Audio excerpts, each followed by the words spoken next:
बाट धोका खाएकाहरू सबै एक ठाउँमा आउनुपर्छ।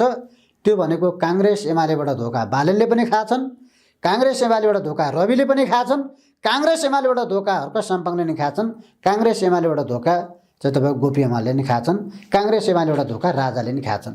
अब त ढुङ्गा पनि बोल्ने बेला भयो, बालेन शाहले मुख खोल्नु पर्यो, बालेन शाहको किता कुन हो, रवि लामिछानेले मुख खोल्नु पर्यो, रवि लामिछानेको किता कुन हो, हर्क साम्पाङ गोपी एमालेहरूले चाहिँ तपाईँको किता चाहिँ क्लियर गर्नु पर्यो कि उहाँहरूको किता कता हो। किन भन्दा मुलुक त अब दुई कितामा गयो। हेर्नुहोस्, अब बिचमा बसेर हामी तथस्थ त्यो भन्ने स्थिति छैन। अब पूर्व विशिष्टलाई आजीवन सुविधा दिने कानुन बनाउँदै सरकारलाई यो करिब यिनीहरूको लिस्ट हेऱ्यो भने हामीले चाहिँ 50 जनाभन्दा बढी छ। अरू भिआइपीहरूको त छुट्टै छ, 4800 वरिपरिको भिआइपीले यस्तो लिइरहेछन्, अरू भिआइपी भिआइपीले पनि।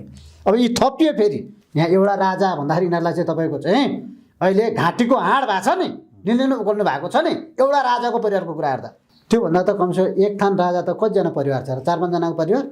यिनका यी शाखा सन्तान पाल्नुभन्दा बरु एउटै राजा ठिक छ, त्यही भएर नेपाली जनताले भनेको।